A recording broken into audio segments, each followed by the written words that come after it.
Hello, welcome to Alpha Bunga Bunga, the global politics podcast at the end of history. My name is Alex Hokuli. I'm in São Paulo, Brazil. George Hoare is in London. Phil Cunliffe is in Canterbury, all as per usual. Hello, guys. How's it going? Very well. Good. Hey, good. I'm good. Excellent. We amped to talk about these long-running protests in Hong Kong. Very much Yes. so. So for those who haven't been following this at all or have been living under a rock, these protests have been going for about 4 months now. Show no sign of abating. And I'm just looking at the latest news. Today's the 24th of September. The latest headlines is that there's outrage over the police beating of a protester. But equally, just before this, there was outrage over protesters beating up mainland Chinese or people that they thought were spies from the mainland. So there's a lot of kind of tit for tat sort of videos, lots of misinformation. And at the same time, a lot of confusion over what these protests actually represent. I saw that billionaire Li Ka-shing in a video broadcast on local TV described these protests as the worst catastrophe since World War II, which might be overstating it slightly. The really big news is Moody downgrades Hong Kong's outlook to negative, which for a major financial center is kind of a big deal. The protests themselves seem to be present themselves as a fight between democracy and authoritarianism, but others argue that it's actually motivated by an inequality, concerned by civil rights, or simply by a sort of Hong Kong snobbishness with regard to the mainland. And there's also kind of dark sides from what I can tell too. I mean, guys, have you noticed some of these, what we might see as sort of dark sides of these protests, stuff that we might not want to fully endorse? No, I mean, look, I mean, there is, dark side, I think is much too strong. And you see, I mean, certainly you hear the reports of the protesters chanting God Save the Queen and flying British era colonial flags and so on. But I mean, that's also very put on for the British press, right? So I mean, at least that's the way in which it's framed here. I don't mean that the protesters are doing that for the British press, but at least in Britain, it's very clearly framed in such a way that it speaks to, it's intended to flatter Britain from afar. So, and given the sheer scale of the numbers involved, if the fact that some Daily Mail reporter happens to stumble across some people with colonial flags, I'm not going to leap to assume it characterizes the whole movement, which is why I'm interested to see what an expert on the ground has to say. Yeah, I think it's very apparent that we're a long way away from what's happening, and that most of the media coverage basically can't be believed at all.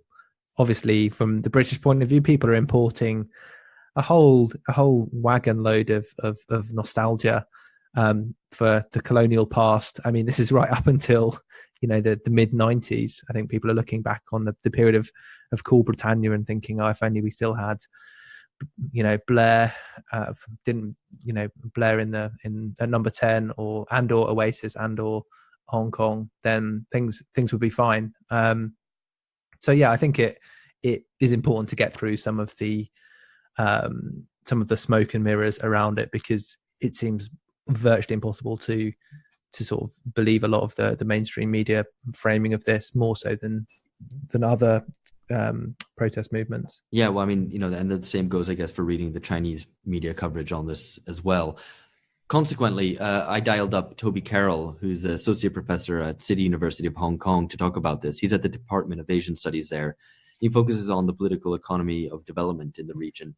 Actually, if you want to check out a forthcoming book of his, co-edited with previous guest Lee Jones as well as Shahar Harmari, it's called The Political Economy of Southeast Asia, Politics and Uneven Development Under Hyperglobalization. That's the one to check out if you're interested in the political economy of the region.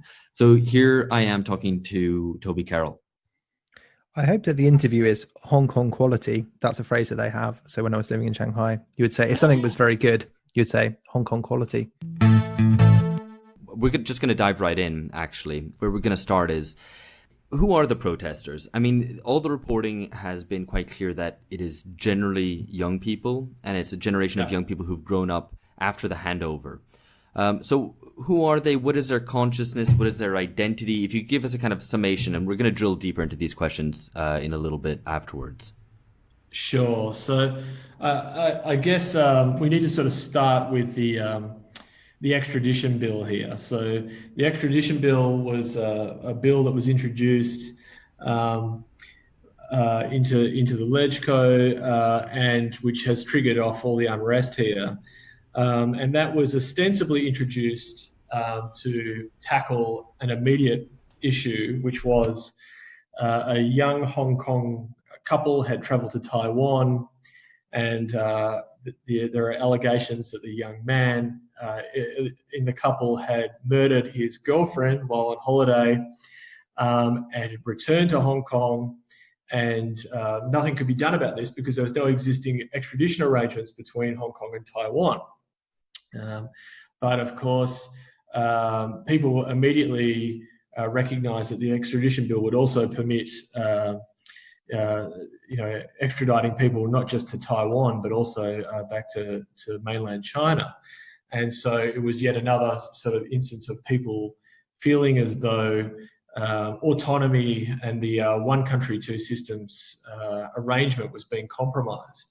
And there was an immediate sort of backlash to that. And this sort of follows on the back of years actually of efforts by the government that have upset people and led to unrest, including attempts to change the education curriculum and many other sorts of also, I mean, the most recent one, 2014, was of course about choosing the chief executive, the person at the top of the administrative apparatus here in Hong Kong.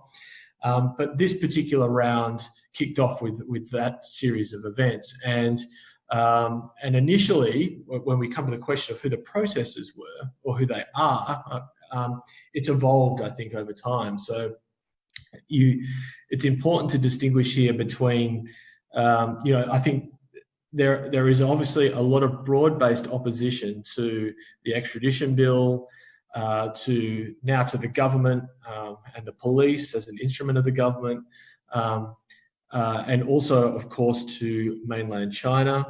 You can't underestimate really the hostility that lots of Hong Kongers feel towards to the mainland, and we can talk about that in the podcast later on. But this is how it sort of kicked off, and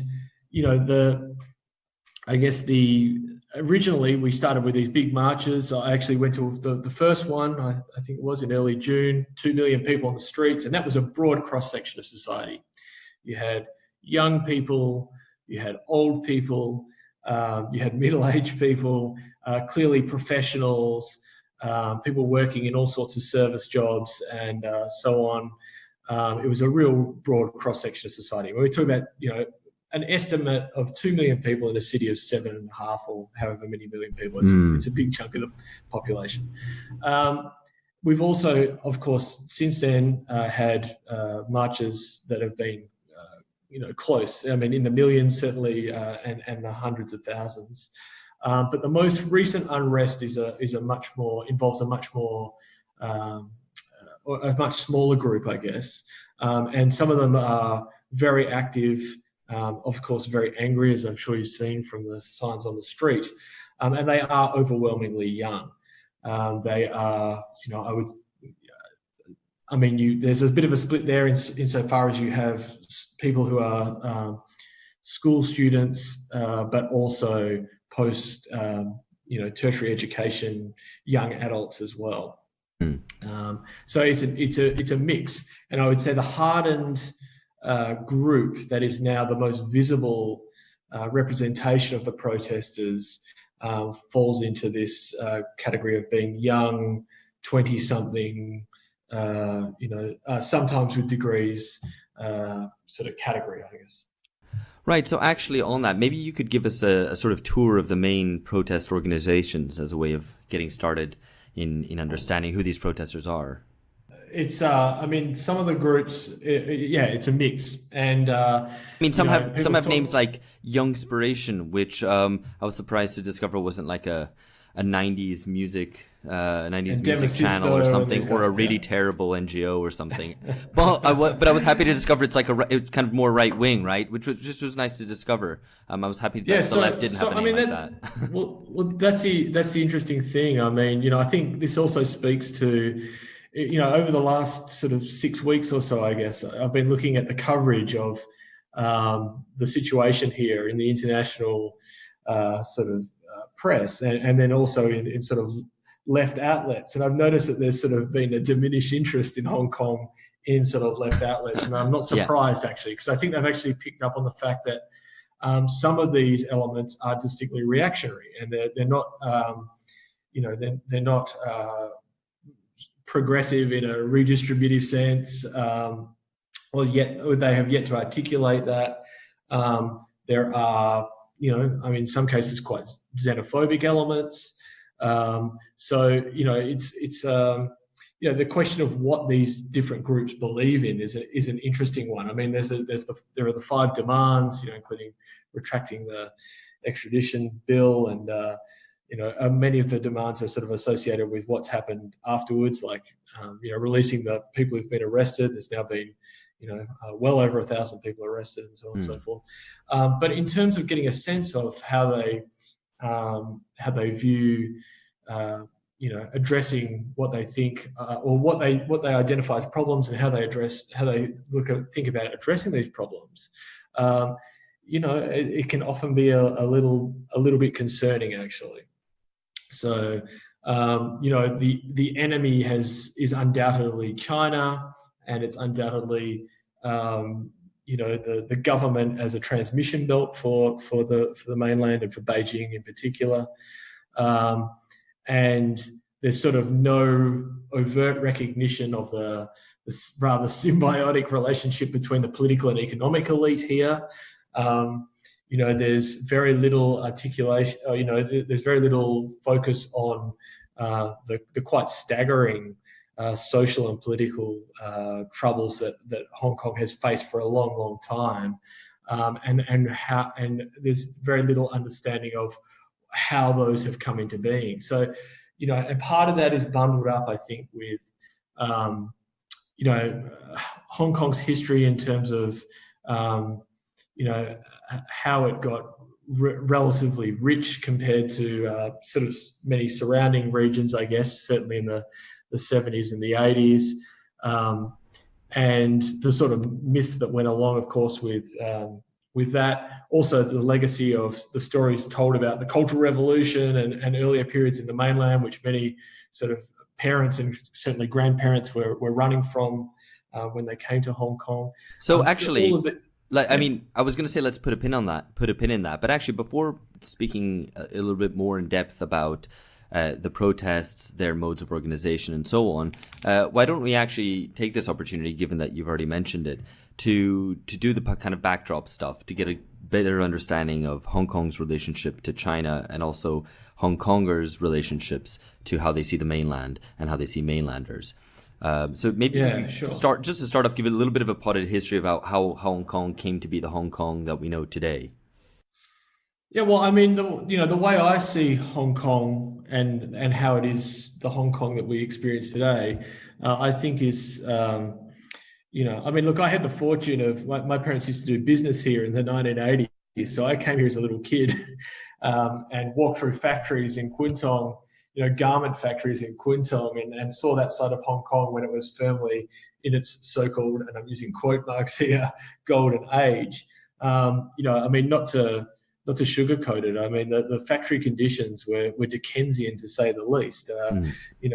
Shuttering buildings that were sort of heaving under the industrial equipment, and really quite confronting conditions. But that was also a period in which, quite a lot of people made good. They did well out of it. I mean, my partner, her I think her story is sort of, or her family story is sort of indicative of this. I mean, her dad was a small business guy who sold, plastic bags, and originally sort of delivered them on bicycles, and over time was able to buy his own house, and they now live what I would call a firmly comfortable, by Hong Kong standards, middle class lifestyle. And there are lots of examples of that, but of course there's also the story looming large of the tycoons, like people like Li Ka-shing, who starts out selling silk or plastic flowers. I can't remember exactly which one. And he's affectionately known here as Superman. He's got his fingers in all sorts of pies. So have his sons and so on, the telecommunications sector, in retail services sectors and so on and so forth. And these guys, of course, did very well during this period and are celebrated and sort of accorded automatic reverence, actually. In some ways, it's sort of it's a bit like I think a version of what you see in the US.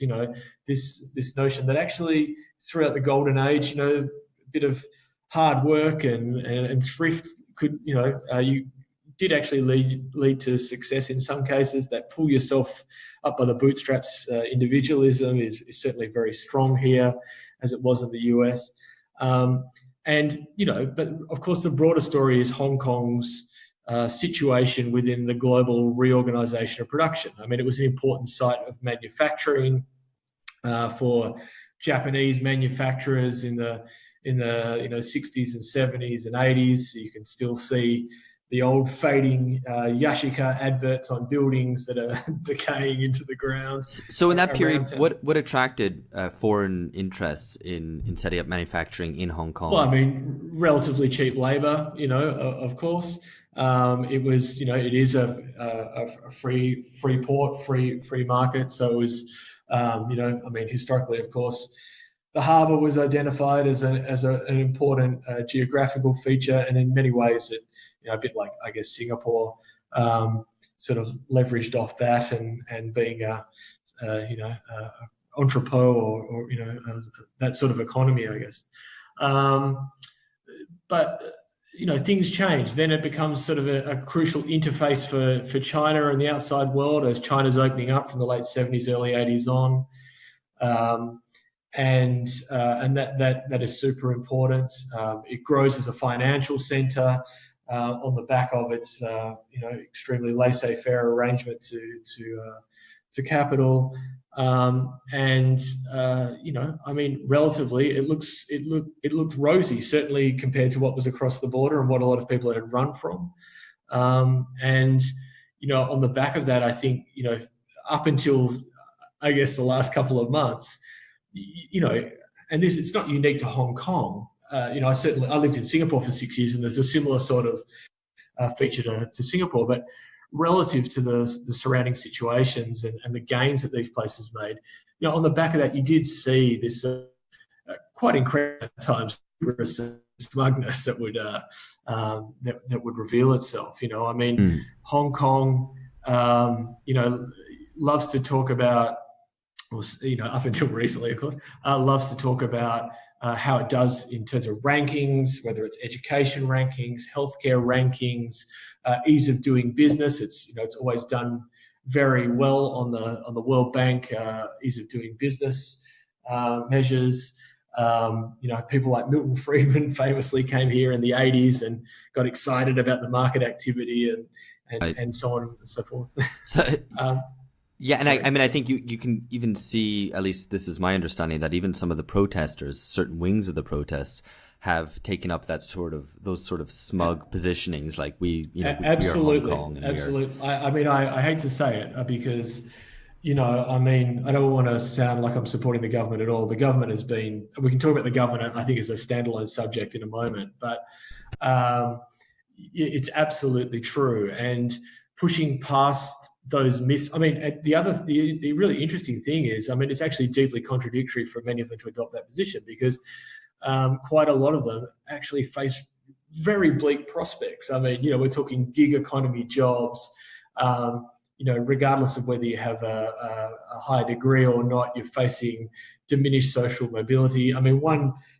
These figures have been pushed around for a while, but one figure I found the other day was actually in the SCMP. I think it was a renewed version of it even more recently, was saying that, starting salaries for graduates in 1987 were around 21 or 22,000 Hong Kong dollars.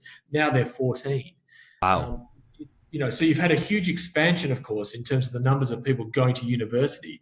But even so, if you look at the massive increase in property prices, in the cost of living, the average cost of renting a place here is just phenomenal. So that really puts it into quite a Right. Gives you an idea of what's going on. So 1987, 22,000, 2019, we're talking 14. Yeah, it seems to suffer from the same problems that we see elsewhere of educated, people who would expect to be having professional jobs and a certain standard of living, feeling downwardly mobile, pressed especially by housing costs. Look, you saw this in Singapore as well. I mean, just as I was leaving Singapore in 2013, I think it was, the PAP was facing a challenging election, and Lee Hsien Loong had famously come out and said, well, rather than go to university, young people should think about going and opening up a hawker store, and he was of course referring to opening, a little stall in one of the food courts that you find in Singapore, where you can buy a meal for $3.50 or $4 a pop, and so on. Of course, you're still facing the reality that you maybe you want to go and buy a house in Singapore's housing market, which is, of course, is controlled way more than here, which makes it a different situation. But even so, people found it phenomenally offensive. I mean, the idea that this was going to be some sort of way out of a situation that was not of their making, it's just, it was a little bit too much to take. So before we jump forward again to the protests and some of the more immediate causes and the positioning of different groups with regard to the protests, I wanted to ask a little bit more about the political regime. And I mean, my understanding is that upon the British exit, the British then insisted on a more democratic regime than the British used to operate as a sort of condition, as it were, of their handover. Yeah, well, I mean, as we all know, colonialism was no liberal, paradise. I mean, look, the system here also has, elements of democratic elements, but also quite guildist and colonial elements, associated with it. So you still have these functional constituencies, which are, essentially, guild-like, sector-oriented, industry-oriented groups that have a position in the legislative council here. And it's not one man, one vote, basically. Yeah, well, I mean, it's no, it's not at all. So it's divvied up between different arrangements even within the legislative council. So these guys have a say within government that is sort of, I don't know, that often crowds out the everyday citizen. That they're overwhelmingly pro-Beijing in their orientation. But they are sort of defined on the basis of their particular sector that they're representing. So sorry to interrupt. Yep. Well, I mean, it's interesting just because you have a situation in Hong Kong where you have a much greater degree of civil liberties than in mainland China, but also just in general terms. But at the same time, you obviously have a much restricted popular sovereignty. I mean, you don't really have popular sovereignty. I'm sorry, I just wanted to kind of tease this. It gives, it makes sense that the extradition treaty would be such a lightning rod for protest because it would be seen to be a challenge to civil liberties. But the protests seem to have gone beyond that in the demands towards more democratic demands. But at the same time, there's this element of colonial nostalgia, which looks back to a period which was clearly not democratic. So it's not really clear what exactly the positioning is. Oh, that's very true. I mean, we've had colonial flags being flown by the protesters, along with British flags, American flags, pictures of Trump riding on tanks and all sorts of stuff.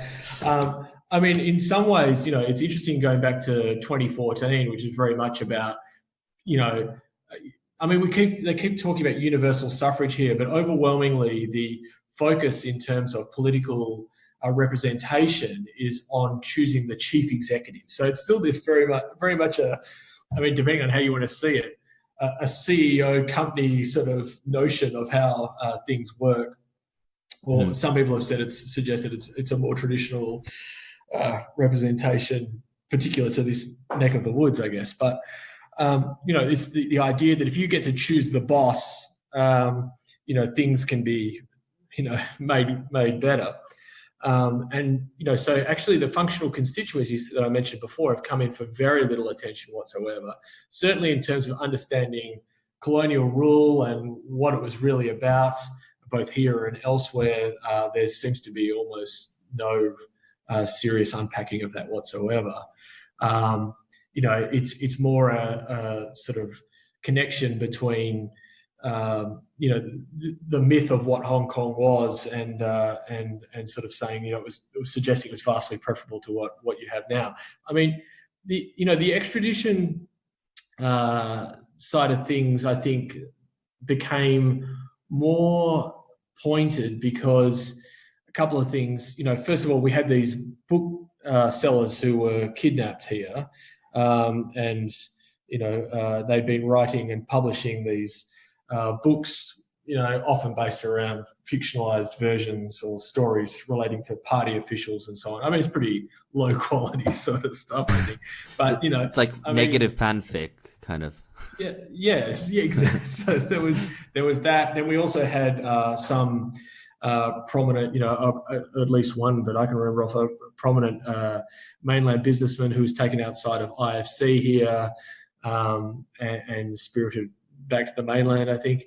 And I think, so in terms of concerns about civil liberties and how, whether or not you could speak your mind and not be concerned about being taken across the border, these are real concerns, I guess.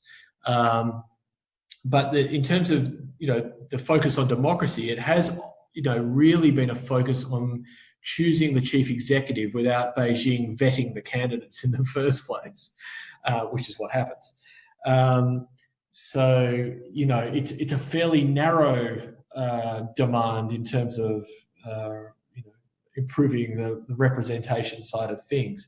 There's been very little to sort of describe or explain why that would be good, short of, explaining that China would no longer have as much influence over Hong Kong. So it's not sort of like we want to choose the boss so the boss can look out for us in a material sense, or improve public housing, or, infrastructure, or focus on creating some opportunities in the economy beyond gig economy jobs.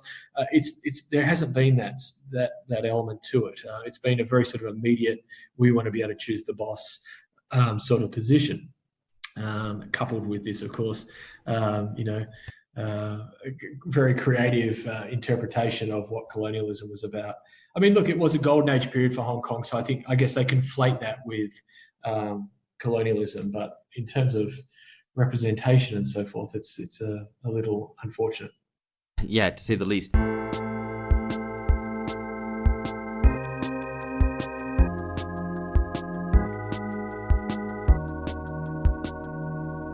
So the question of inequality is one which is not so widely discussed in mainstream reporting of Hong Kong, and for good reason, I guess, in the sense that the demands don't really touch on these material aspects, they mainly touch on questions of civil liberties and some democratic demands, as you've just said, which are relatively limited democratic demands. How much do you think a question like inequality, questions like housing costs, are a cause of the protests, even if they don't find their way into the demands, into the kind of political consciousness of the protests? I mean, I don't want to sound patronizing at all, but I mean, I see them as an underlying, as the driver essentially, and I think they are the product of a sort of the combination of a political and economic elite that have really worked things out in their own interests very nicely and given very little time to concerns that have been boiling below. Look, there's been a powder keg building here for years. Anyone who knows the place and walks around suburbs beyond the downtown areas. I mean, even the downtown areas in some cases I don't know if you've been to Hong Kong recently, but they can be confronting in places. But certainly when you get out to places like, Fo Tan or Sham Shui Po or, even Kwun Tong, you see some pretty incredible scenes in terms of, urban decay and, old people struggling to, collect cardboard and all sorts of stuff and what have you. Unfortunately, if you bring those issues up here, you are immediately accused of doing what the mainland does, doing what Beijing does, which is making it about economic issues. So there's actually an automatic resistance to making it about economic issues. That's fascinating. Which is kind of perplexing, but I guess fascinating from an analytical point of view. Yeah, maybe continuing along that vein, the position of labor, of unions with regard to the protests, has been, I guess, relatively muted. There was the 5th of August general strike, which I think you probably have to put in quotation marks because it was political and not economic. It wasn't led by the unions themselves. So could you give us a little bit of a picture on that front? Yeah, look, there were some labour organisations and union groups like the Teaching Education Union, which they were very prominent in the early big marches, and we had the action that you just mentioned before. But it's become something different now. The groups that we're seeing each weekend who are going out, and the last few weeks, the main target has been the MTR, the Mass Transit Rail Corporation here, which is overwhelmingly owned by the state. And it's what most Hong Kongers use to get around the place.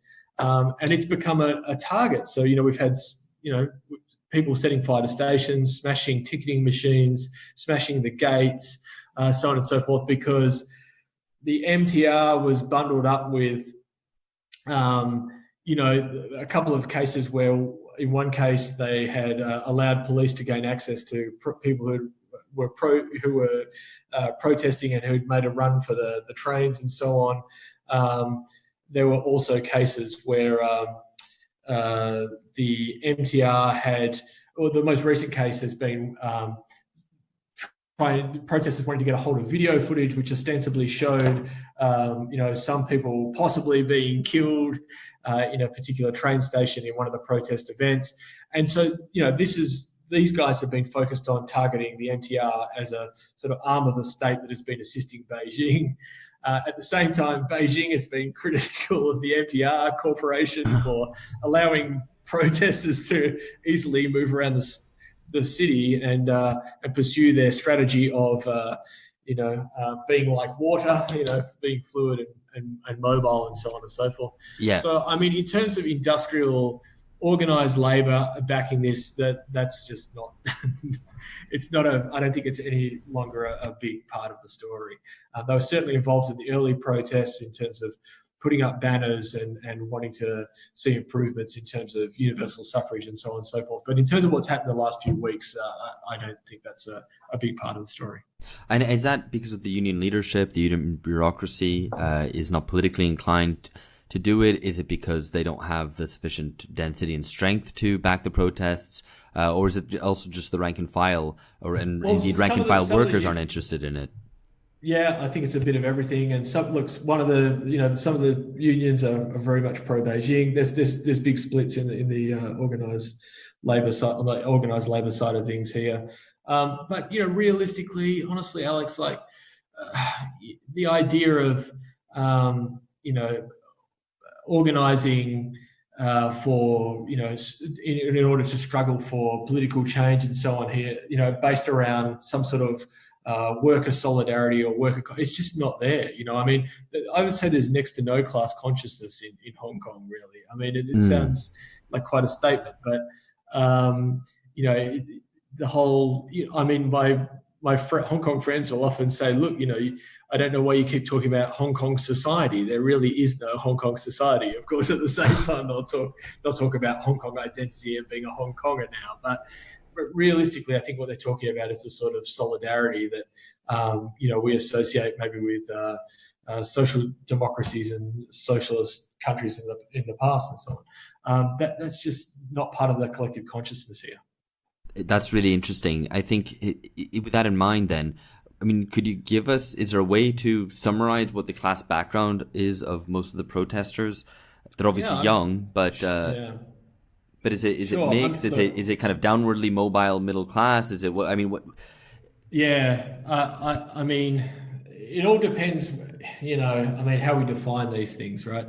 So I think in class terms, I mean, I remember reading a famous study of Japan in the 1980s where, everybody basically said they were middle or upper middle class. And of course it wasn't true. It was how they described themselves and how they wanted to see themselves and so on. And I think a bit of that is the case in Hong Kong. So, there were some recent news pieces, including a piece in the Financial Times a couple of weeks ago, by is it Jamil Andolini, I think, and he was sort of saying, well, some of the protesters are actually quite rich. I've seen them driving off in fancy cars, which, maybe he did, but I think this is not indicative of the general socioeconomic background of a lot of the protesters.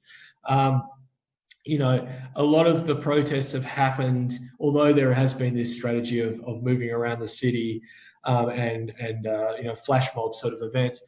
I mean, a lot of the protests have occurred, and the most fiery protests have occurred in some of the poorest parts of Hong Kong. It was the same for 2014. I mean, 2014, the major sit-in was downtown in Admiralty and around Central, but actually the most fiery aspects were in the sort of top end of Mong Kok and Prince Edward, where there was a completely different group of people getting angry, and they were much older, much more working class. Downtown was more student and often school student age participants and so on and so forth. Look, the fact is there are a lot of people here who are struggling to make ends meet, and unfortunately, well, maybe not unfortunately, but often people won't admit it. I mean, it's Uber, for example, is illegal here. I'm not a huge fan of Uber, but the Hong Kong taxi service can be confronting sometimes in terms of getting around the city. So every now and again, you take Uber and have a conversation with some of the Uber drivers, and a lot of these guys, have 1 or 2 degrees. They say they're working a few jobs, and Uber is an extra sort of thing for them, but you get the sense that it's probably not entirely accurate. A lot of my Hong Kong friends, who come from a mix of backgrounds, the stories in terms of precariousness, I mean, they're just too prevalent. You've often got 3 generations of one family living in a tiny flat. So, housing ownership here is certainly to a place like Singapore, relatively low. But even within that, you have multiple generations living in tiny flats. Not just obviously, parents and children, but also grandparents and so on living in these tiny apartments. I mean, the way in which the property developers have gained a sort of stronghold over the city is quite phenomenal. We're now talking about nano apartments that are the size of parking bays or jail cells. People were joking that it's better off to go to jail because at least you get a free meal and your space will possibly be bigger than what you have at home. Right. And it's not due just to an absolute shortage of land or anything in Hong Kong, is my understanding. Absolutely not. I mean, that's another complete,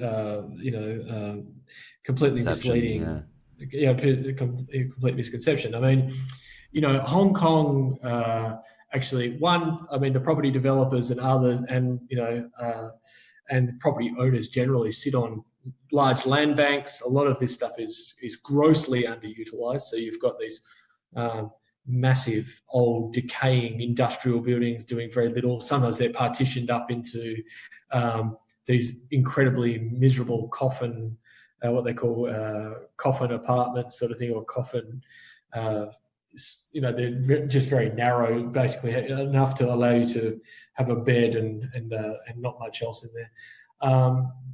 So some of that is illegal, but it's not policed. Then others are just left sort of empty and so on. There's very little effort by the government to, certainly not to embrace a new taxation regime that would penalise people for underutilised property and so on and so forth. The supply of property onto the market is highly controlled. And there's no, like in Singapore, for example, if you have developments that come onto the market and they don't sell within 12 months or 24 months, I can't remember exactly, there are penalties applied by the government on those unsold apartments. Here, there's nothing like that. In fact, quite the opposite. So if you suggest something like that, not only the government, but the developers and many people will sort of say, oh, but if you do that, people will lose out. People will no longer have faith in real estate, and they'll, property prices will go down, and so on and so forth. So, that's the narrative.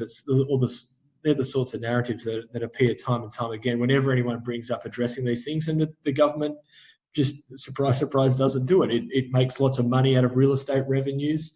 It raises a lot of. I mean, this is the bizarre thing. Also, many countries in the world struggle providing populations with basic services and things that might make their material conditions better. But the Hong Kong government sits on massive amounts of money. I think, was it 650 or 700 billion US dollars at the last count. So, it's not like there's a shortage of cash there. They could do it. The public housing could be expanded dramatically. You often have 10-year waiting lists to get into public housing here.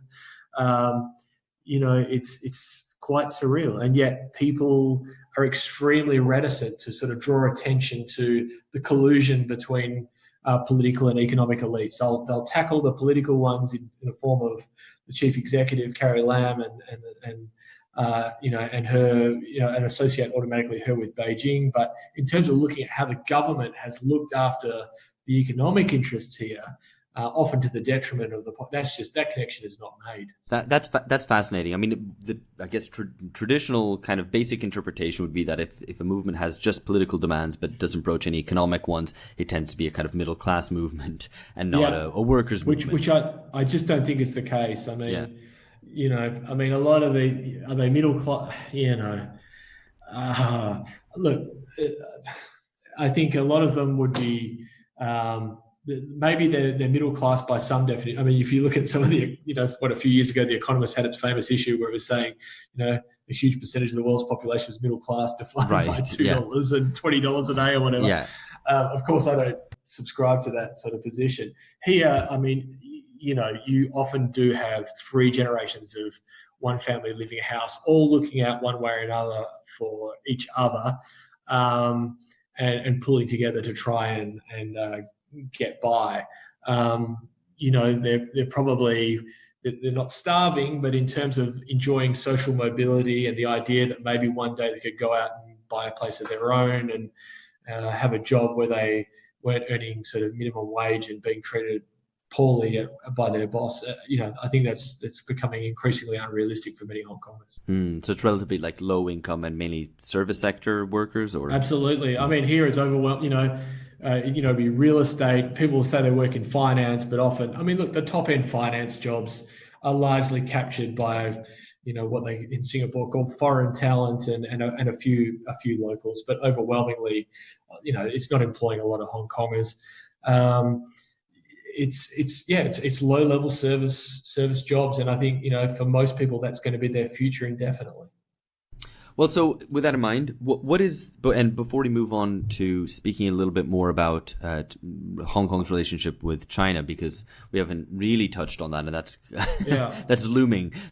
Sure. So just to wrap up this little section, what is the Hong Kong economic elite's position? What is the tycoon's position? I've read, just for example, that someone like Jimmy Lai, who's a media magnate, is said to be the mastermind. Is it? Yeah, and is said to be like one of the masterminds of the protest. Yeah. He's pretty sorry. Yeah. He's pro-yellow, obviously. He's often, I mean, look, there's a bit of a split here. I mean, Jimmy Lai is a rich guy, and and he matters obviously in terms of the yellow shirt side of things, both through his publications and what he says. But the big tycoons, as in the property developer guys, the people who run the telecommunications companies, and the casinos in Macau. I mean, people like Pansy Ho. I don't know if you saw her, the representation she was making to the UN. Very much pro-establishment, pro-Beijing, and so on. Someone like Li Ka-shing has been. I mean, he's an interesting one because, as I mentioned before, he is accorded almost automatic reverence here. And sort of seen as being emblematic of what is possible if you work hard enough and you're smart enough and so on. But he, he's sort of been disconnecting from both the mainland and Hong Kong in terms of his investment portfolio for a long time, and is now, I think, facing, or he's being shunned by Beijing for that. There's been a couple of instances, that have suggested that's the case both recently and last year. And so, but I mean, he made, interventions in the form of newspaper adverts that were kind of, you could have read them one way or another. The protesters saw them as being supportive. It was kind of a bit ambiguous, but he did come out, to be fair, and say, well, I think maybe we need to cut them a little bit of slack and so on, which is probably a pretty smart move, actually, because ironically, both Beijing complaining about Li Ka-shing and or shunning him in a couple of instances, and his own efforts in doing that, he's probably actually once again bolstered his support from the protesters. So, that they would just be, oh, well, look, he's a guy who's a big boss and he's in it for us. So, wow. Yeah. No, that's fascinating. One last point, I guess, on the protesters. This sentiment of localism, a kind of Hong Konger chauvinism. It's a Hong Kong nationalism. Yeah. It's a form of Hong Kong nationalism. Yeah. I mean, that's how long has that been around? Has that increased? And to what extent does that drive the protests?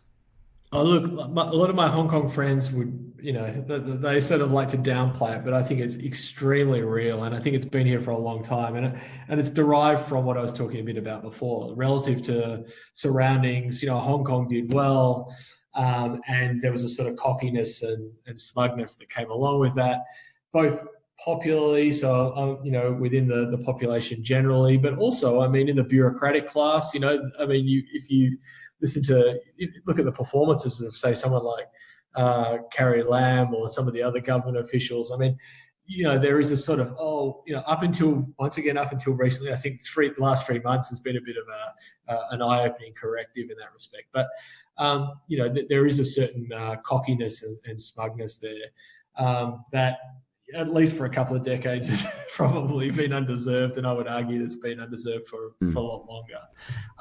But the localism thing, I mean, it's extremely real. Hong Kongers, I think 10 years or so ago might have said, well, I'm both Chinese and a Hong Konger, although a lot of them maybe wouldn't have said that. But now, overwhelmingly, a lot of the Hong Kong people I know will say, I'm a Hong Konger. They don't identify at all with the mainland, and maybe it's got something to do with the way in which the mainland has gone, especially post 2014 with Xi Jinping and how that story has unfolded.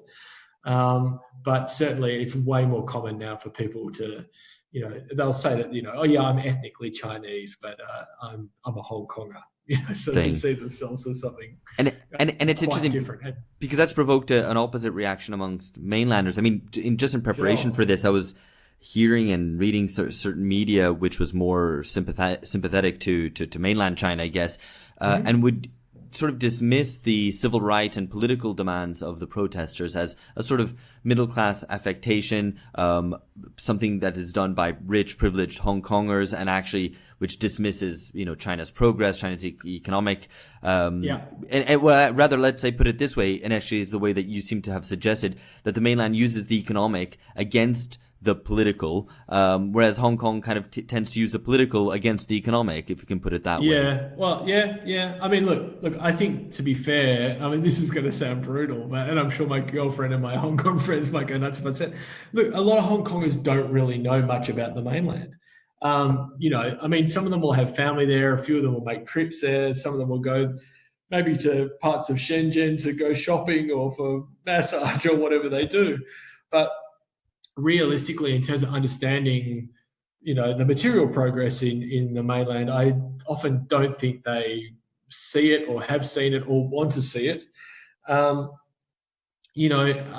It's not to say that, I mean, look, China obviously has huge problems it's a highly uneven story of development, of course. But, in terms of, say, somewhere like Shenzhen, I mean, parts of it are, very neat and orderly and modern, and they function quite well in comparison to Hong Kong. I mean, that sort of recognition just would never be made here by most people, I would think. I mean, they would much prefer to, Hong Kongers look to Japan, for example, and they look towards the US as well. A lot of Hong Kongers go to Japan, a couple of times a year for shopping and holidays. They see that as the sort of pinnacle of civilization in some ways. They're not looking to the mainland. Now, on the mainland side of things, I think, I think mainlanders are genuinely perplexed. I mean, it's fair enough to understand, to suggest that a lot of these guys don't recognise what's gone on in the mainland, certainly the last 20 or so years. But, a lot of mainlanders must come here completely perplexed. I mean, looking at, certainly if you're coming from parts of, Shenzhen or Shanghai or, even I guess from Beijing, I mean, I'm sure a lot of them would be wondering what is so amazing about the place and why Hong Kong is so proud of it and so protective of whatever the identity aspect is that often gets raised. Because, to be honest, I mean, the quality of infrastructure and setting the trains and the airport aside, the quality of infrastructure is poor. The sort of built environment is often quite confronting. The scenes you see in terms of old people having to eke out rather miserable existences in tiny, or the reality of tiny flats and so on. It's not what a lot of mainlanders experience. So.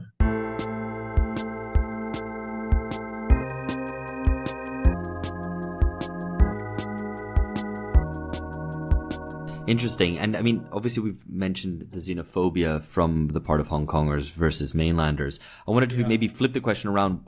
What do you think the impact of these protests might be on mainland China? I mean, is there any solidarity that we've seen from mainland Chinese? And what effect could this have on maybe, other maybe border areas, for example, in which the Chinese state is vulnerable, like Xinjiang? Was that a possibility? I mean, I just wanted to maybe, if you could prognosticate a little bit. Yeah, I mean, to be honest, it's not an area of strength for me. I mean, look, there have been some people in the mainland who have been prominently showing support for what's going on in Hong Kong. But, I mean, one of the interesting things, I think, looking at the other way around, so 2014, I was at a forum where there were lots of protesters who were talking about, what their concerns were, what they wanted, and it was quite hostile towards the mainland, obviously. And I sort of, suggested in the Q&A session that maybe, you should consider looking to forge solidarity with people in the mainland who are facing similar situations in terms of elites, monopolizing opportunities, the uneven application of rules, rising inequality, and so on and so forth. And honestly, people just went bananas. I mean, they sort of said, they're the enemy, but that was the sort of overwhelming,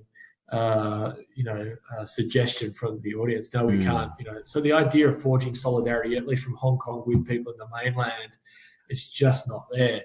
Although there have been a few figures in the mainland who have been, showing solidarity with Hong Kongers in the current crisis. So, I mean, I guess I would suggest that the consequences for China domestically of a clampdown, of sending in the tanks, might be less grave. Question mark, I guess. And How so? How so? I mean, it might be very grave. Well, sorry, I just mean that because of the lack of solidarity from mainland Chinese towards Hong Kongers, that a clampdown might not, breed a sort of that much sympathy amongst mainlanders. I don't know. I mean, I get that. That's. I mean, on that front, look, I honestly can't speak to that, but I mean, I think that clearly the calculation that Beijing is making is that, look, I mean, what can you? It's a tough period for them anyway. They're fighting trade wars and slowing growth in the country and so on and so forth, and the idea of rolling the tanks across and into Hong Kong, and look, that doesn't have a positive ending in no. It's just not possible. So what is the CCP's play here? I mean, what is it? I don't think they have one. I don't think they know what their play is. I could be wrong, but I think I'm thinking that hopefully people will, tire out. And I think before the university semester started and school went back, the expectation was that, maybe they'll tire out, go back to school, and it'll all stop. And that hasn't happened. But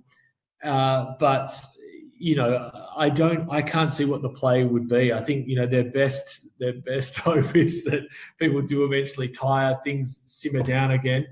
But, the government has shown itself, even if that were to happen, which I'm not convinced is going to happen actually, because this hardened core seem to be intent every weekend on firing up again and being recognised. And the government has shown a complete inability to respond in any meaningful way other than acquiescing to the withdrawal of the extradition bill. I don't know. I think it's probably unlikely that you're going to see a significant back down. But say, for example, if you did see some simmering down, I can imagine the government introducing, their next little fantastic idea or bring one back from the back burner that will upset people again. This is the current situation is another version of what's happened multiple times over the last, and I guess and as you've hinted at already, the mobilizations that are happening now and have been going on for 4 months have built on the experiences, the failures, and the organizations that were created at the time of the Umbrella Rebellion in 2014. So I guess that would seem to suggest that even if this were to sort of die off, despite the amazing staying power that these protests have had, that they might emerge again perhaps in a slightly different shape in little ways down the road. Yeah, well, I think that's an interesting thing. There has obviously clearly been, from a strategic point of view, and also I think in terms of politicization, there has been a learning process, depending on how you, not always entirely positive, a learning process that has gone on. And of course, the protesters from 2014 have gotten older. Nothing's really changed. If anything, in terms of the material conditions and situation facing many people, it's gotten worse. So I can understand this. That why this hardening has taken place and why things are being escalated. But it's it's a really difficult situation. In terms of the sort of ideas and the opportunities for forging a more cohesive movement that could actually realise positive change in Hong Kong. It just hasn't happened yet. So. That's fascinating. So let's move on to the final section as a way of rounding this out, to draw out some of the maybe more global implications, and then try to put a bow on this all. So firstly, there's bills passing in the US Congress making their special relationship with Hong Kong, or rather the Hong Kong special relationship with the US, renewable each year, the stopping of sending repressive weaponry to the Hong Kong police. So obviously, this is the US as part of its trade war with China, trying to back the protests in some way. So how do you see that playing out? As you said, the Hong Kong protests themselves have some of that. They have. You can see this in the photos in the media, waving American flags. You said Trump on a tank, which is a scary thought. How does that play out? Especially for someone who's a draft dodger. Yeah.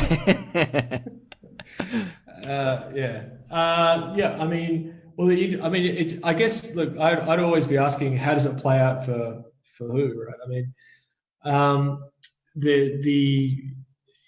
Look, if you look at the top end of town, I think they've been quietly putting in place contingency measures. So, the FT yesterday, I think, was talking about, a lot of people who store gold here are now moving it to Singapore. I'm sure there have been people, there were people moving lots of cash out of the place, certainly 4 or 5 weeks ago. And Hong Kong's status as a financial center, a financial hub that enjoyed significant and real autonomy from China, I think it's been permanently compromised, to be honest.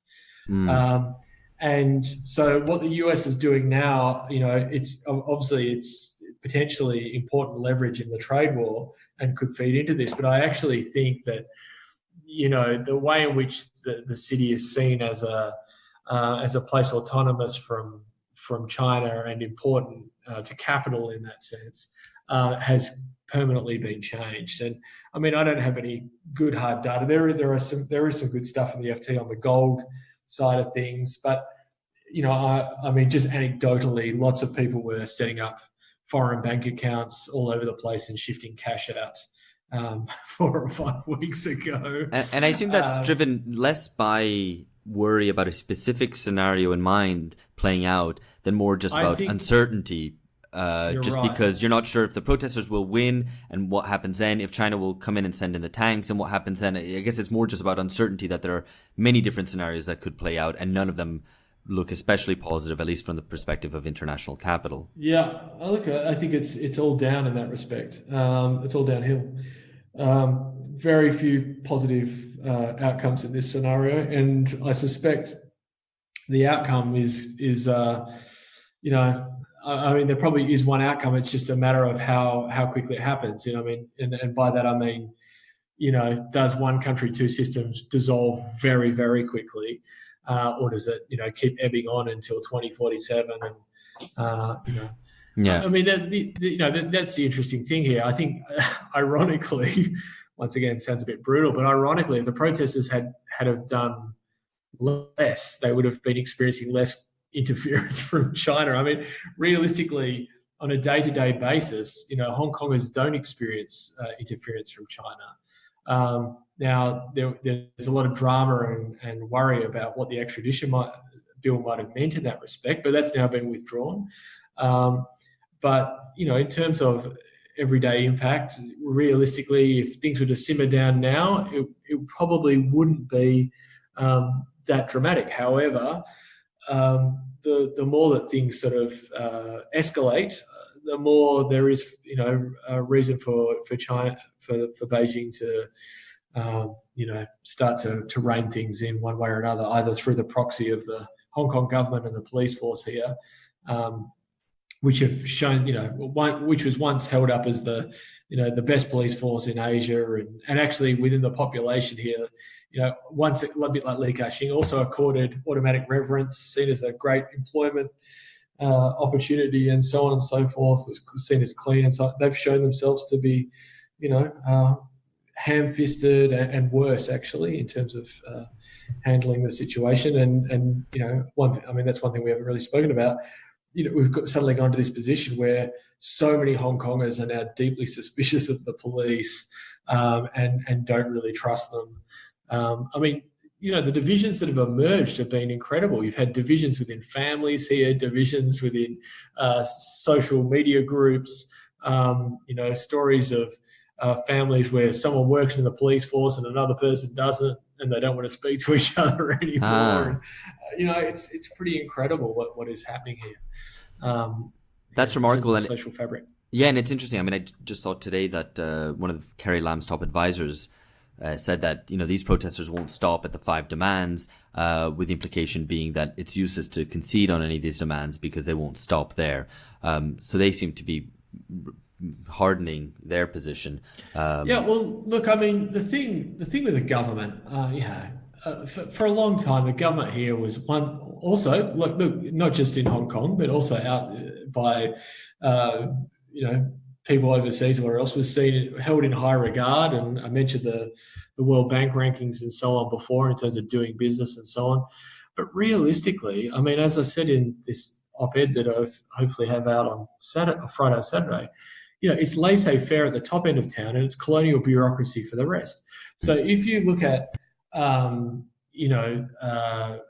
even basic things like, renewing car registration or a business license, it's like 1960s Britain, basically, and it's not efficient at all. There's all sorts of issues in terms of, how government operates, and the hospitals, for example. Often people talk about the quality of the Hong Kong health system. Well, I've spent quite a bit of time in going through public hospitals in Hong Kong, and I mean, some of them are extremely confronting, places in terms of, plaster falling off the walls, people on beds in corridors, overcrowding, delays in terms of access to basic stuff like MRI scans for quite serious concerns and so on. Right, so and yet it does really well. Yeah, that contrasts rather with the kind of consumerist sheen of the image of Hong Kong. It contrasts with the consumerist sheen of Hong Kong. It contrasts with many rankings of the medical system and other systems here. It contrasts also with how people will, describe how Hong Kongers will describe Hong Kong. So it's quite unfortunate, the whole combination, really. All right. So in the last couple of minutes that we have, it might be nice to make some international comparisons if we can manage that. So firstly, one of the key aspects of these protests is their decentralized forms of organization, and as the slogan has it, being like water, and in general that kind of distrust of organizations, a sort of maybe even anti-politics that we've seen in kind of these spontaneous emergences of street protests all around the world over the course of this decade, really.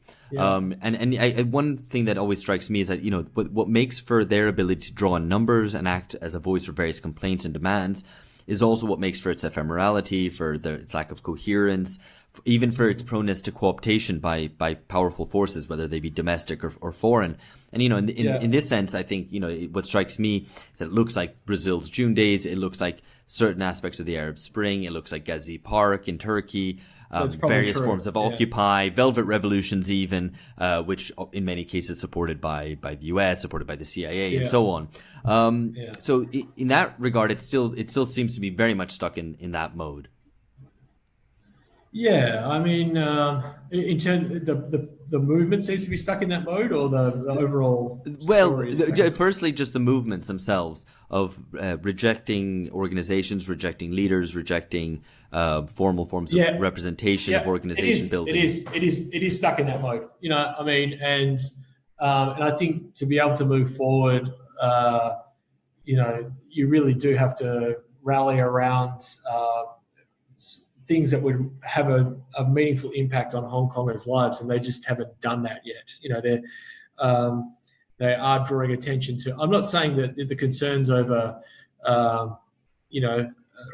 how trials are operated in the mainland or mainland governance are invalid. I think they are completely valid, but realistically, in terms of improving the everyday lives of Hong Kongers, then they're certainly not where I'd be looking. I mean, one of the interesting things about, the umbrella movement in 2014, I thought was, it was also known as Occupy Central, and despite the fact that they appropriated the Occupy moniker, it was not remotely built around the narrative of inequality and the 99% versus the 1%. And this was happening in a place that was, just suffering under massive levels of inequality.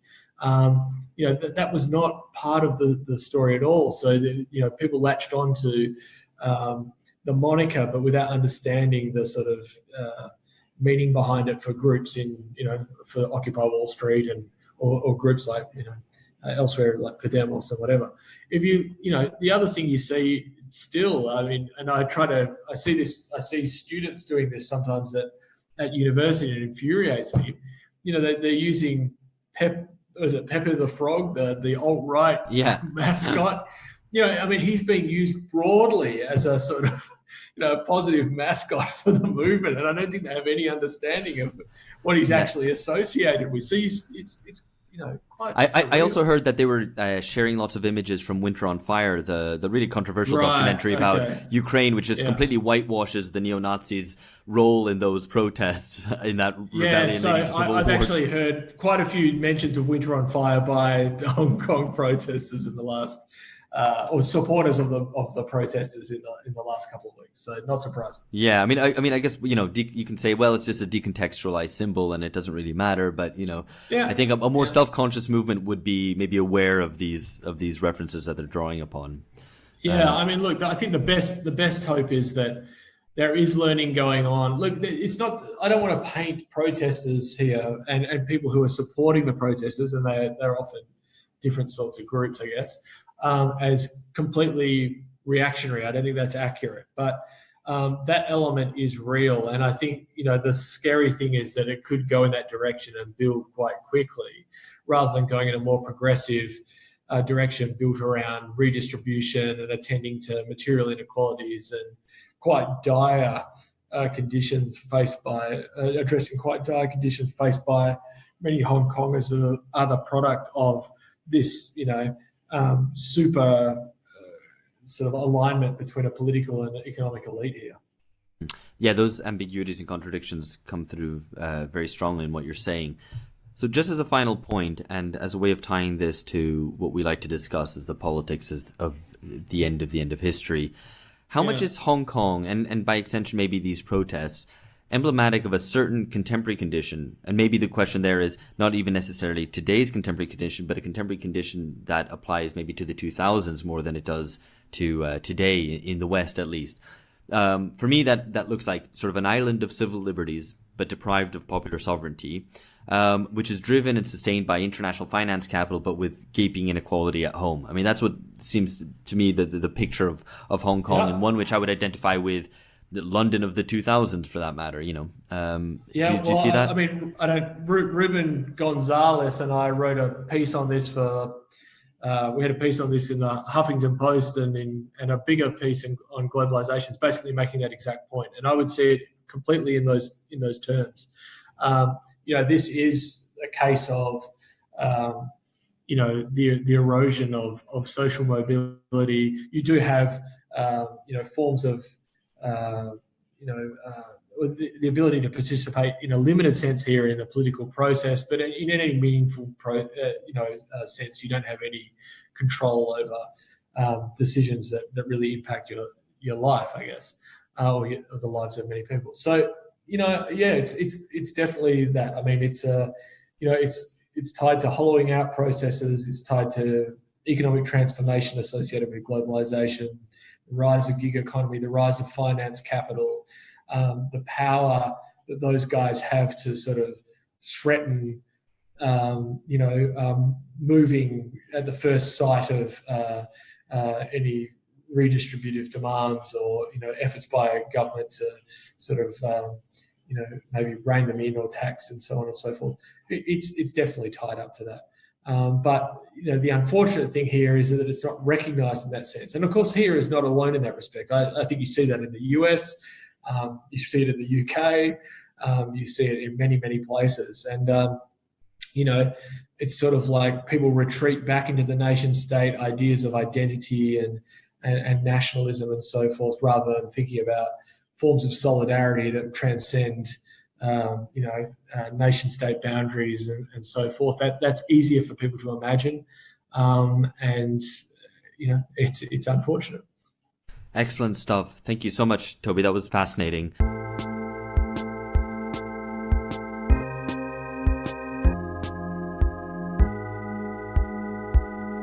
All right, very interesting to talk to Toby there and get a bit of more of a sense of what's going on the ground, as well as the sort of forces shaping this kind of quite confusing protest, as we said there just at the introduction. Phil, what are your first thoughts? So I suppose two things leapt out at me. The first thing, which was most striking, was the fact that Hong Kong seems to be going through the same kind of, I suppose, I don't know what the word would be, the same kind of upheaval associated with a particular economic squeeze of a particular demographic, downwardly mobile, overeducated youth, effectively, and who are shut out of both the labour market to various degrees and also out of the property market. And that seems to be a pattern which repeats across much political discontent throughout the developed world. So I suppose it's striking that China particularly, or at least a very developed part of China, is experiencing patterns which you see in other parts of the developed world, in the West, basically. So that's the first thing that struck me. The second thing I thought is that all these, the different kind of aspects of the phenomenon, the more conservative groups, the ambivalence of the labor unions, the fact, or even kind of caution and withdrawal of the labor unions, the fact that Hong Kongers don't think of themselves as having a society, all of that speaks to me, and also the British flags and the colonial era nostalgia. All of that speaks to me of of political immaturity. I think that it's been kind of a rapid, compressed political development in tremendously concentrated and intense circumstances, always under the specter of Beijing potentially crushing the protesters with tremendous brutality and force. And so for that, I think it's unsurprising that you get so many contradictory phenomena, and that you don't have perhaps the kind of political organization and coherence that you might expect from a more mature, reflective and experienced opposition or protest movement. That's the way I would read all those things. And despite all that, I think at the end of the day, I guess two things I would think would have to be stressed. First is the sheer resilience of the protesters, the continuous character of these enormous and violent and persistent protests. And also, as Toby mentioned in the interview, the deep suspicion and hostility now to the forces of law and order and to the security forces in Hong Kong. And I think that in itself, I think, is an important moment in the development of political consciousness, irrespective of the limitations on the demands of the protesters and how they understand Hong Kong and its relationship with China. I guess one of the questions to raise is whether this is part of a wider wave of the politicization of the middle class, to what is the class character of the protesters and of their demands and of their, in this case particularly, of their relationship to the core, to Beijing. And I think it's interesting because you kind of look around Western Europe and you can see a whole load of phenomena which clearly fall into aspects of you might say the politicization of the middle class, various aspects of left populism, but the probably, maybe one of the closest parallels in European politics, the Gilets jaunes, which obviously we've talked about previously, who, in terms of just the resilience, as Phil said, that word is often misused, the stayability, or just the bloody mindedness and the long term I guess demands or long term vision of the protesters in terms of how long they're prepared to stay out, or how frequently they're prepared to get out. It's like that clearly is not an aspect of the politicization of the middle class. That is the peripheral France, left behind France. So I think it was a really interesting interview, and definitely raised some questions about, for me at least, about the class basis of the protest and how to interpret that in the Chinese context. Yeah, I mean, I think, as I said to Toby during the interview, it seemed to me very much like the Hong Kong protesters are very much stuck in this sort of 2013 mode of inchoate protests, of drawn largely from the downwardly mobile middle class, putting forward a sort of variety of demands. I mean, actually, if their actual stated demands are fairly circumscribed, right? Fairly limited. They've got their 5 main demands, which mainly concern civil liberties, and rather than even necessarily popular sovereignty. But there seems to be a kind of a broader push behind that. But it's a very general sense of, we want to take charge. These people don't represent us, but without a particular vision of what kind of society they want to have, other than one in which they have more control. But again, it's that even the political vision seems to be relatively restricted. And again, there really isn't any economic vision. So it's larger. Do you think it's larger? It's more continuous. I think also it's and it's also, I think, so proportionally larger, I mean, than other kinds of protests, such as the ones you mentioned in the interview, Alex, such as Gezi Park or maybe the Occupy. Well, I think it's also because it's in a city state as well. I think there's a certain geography there that's relevant to highlight. No, I think absolutely the context is important, but by that token, I think also the context of 2018, 2019 is also important. That gives also a different political character. Anything that happens within that time frame in a way that these earlier protest movements didn't have. So, I mean, while it is kind of obviously uneven sociologically, politically, in terms of the character, it's limited in terms of the character of demands, I think it's a tremendous breakthrough as well. The fact that it's demolished the self-satisfaction of the elite of the kind of Hong Kong city-state, as well as a tremendous kind of concern to the elite in Beijing. And that in itself, I think, is tremendously important in the long run in the region and also in the world. Yeah, I think two points on this really quickly. One, don't underestimate the resilience of the self-satisfaction of elites and how quickly it can bounce back. But a more serious point, I guess it might actually more of a question. So, I mean, are these protests basically, are they kind of end of history protests rather than end of history protests, stuck in that 2013 no, they're mode? Definitely they're end of history protests. I mean, it's a worthwhile question, but maybe it also at the same time is the wrong one, just because, yeah, I mean, that's very diplomatically put. I mean, it's a good question, but also how can you have a wrong question? That's a good question, but also bullshit. No, what I mean to get at is that if you analyze and you place Hong Kong alongside the rest of the developed world, then yes, then it's an end of history one. If you put it more in the orbit of China and see it as part of China, then the question is much more problematic, because China doesn't fit onto that same time scale that we regularly discuss the end of history and the end of history on. And actually, maybe we should even speak a little bit more about that relationship. Something that I drew out in the conversation with Toby was precisely the way in which the Hong Kongers, in a kind of almost chauvinistic sort of sense, certainly with certain smugness about them being Hong Kongers, advance civil liberties demands above all, and are fairly unconvinced by China's arguments about economic development. Whereas the Chinese respond, and I think this isn't only the CCP, but mainland Chinese nationalists certainly respond that we're undertaking this, which is the standard China line, which is we are undertaking this huge economic development. This is what really matters. This is what gives people a better life, and not your frivolous civil liberties. And so their retort is always one based on economic questions of raised standard of living, against the political one, which they portray as the concerns of a privileged elite. Of course, but they would. I mean, so what? Of course they would. But I think it's an important to say that's not to downplay the importance of either the political or the economic side. But it's interesting that conflict has emerged precisely along those lines.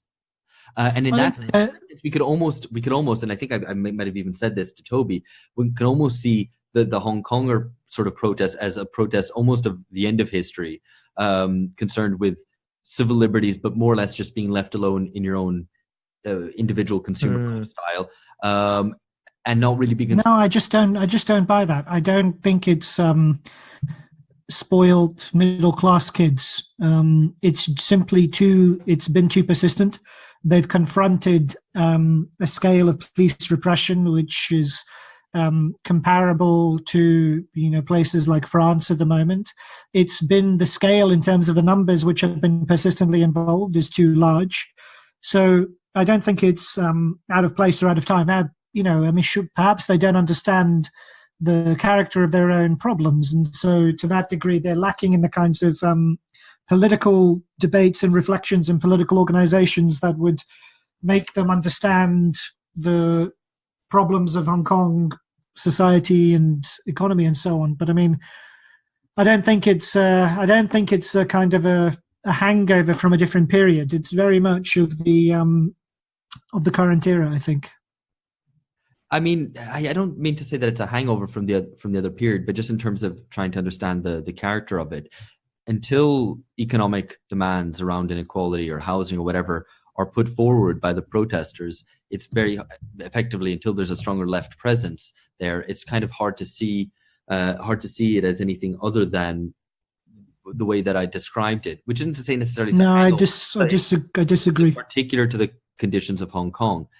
But again, I think what was interesting also, what came out from what Toby told us is, and also understanding a little bit about the 2014 umbrella protests, is that these have been actually successive waves, and that there's been a process of learning, organization building, and so on from each previous protest. And so this is hardly the end of it, of the matter, even if they do peter out, as many of these things often do. But of course, that there's still the possibility really hanging over us, hanging over them, of a brutal crackdown, or some quite dramatic events kind of coming about and shifting things onto a completely different plane. I think the marker of political progress for Hong Kong is not so much how far they connect up to underlying economic issues. I think the willingness to protest and defend civil liberties, the suspicion of the political structures in Hong Kong, however limited their critique of the democratic critique of Hong Kong's government might be, I think the real barrier to that development, I think, is the snootiness of Hong Kongers towards the mainland, which Toby mentioned. I think the real barrier is the only way that Hong Kong's future can be assured in terms of the freedoms that Hong Kongers wish to defend. It can only be assured with political transformation in China itself. And that requires building links with the mainland, which is obviously a very different, much more difficult thing to do, precisely because the mainland is more authoritarian, more backwards, and lacking in the kinds of traditions of greater opportunity for political participation and civic life that Hong Kong enjoys. So I think that's the main barrier. I don't think the connecting to the certainly, and no doubt the economic problems of Hong Kong need to be resolved, but I think the real political barrier is relations with the mainland. Yeah, and I think that's where the protesters have probably relatively smaller aspirations to try to build a larger movement and effect change on the mainland, which of course is an extremely difficult challenge to set. But I think it putting in that context shows the difficulties in terms of the sorts of political changes that they would want to see in order to have their demands realized. It depends on a much wider struggle, which is very difficult for them to influence. Yeah, absolutely. Maybe we should actually leave it there. We'll try to return to this in the coming months, depending on how things carry on there in Hong Kong. But no doubt there'll be something to comment on, because it doesn't just end like that, I think. Anyway, so we'll be back with more of these international discussions. If you've not listened to Alpha Bunga Bunga before, please follow us on Twitter and Facebook. It's @BungaCast in all those places. And if you do like what we're doing, check out our paid shows on Patreon. They come out twice a month, and we have some more in-depth discussions there. It's patreon.com/BungaCast. That's it for now. Catch you later. Bye-bye.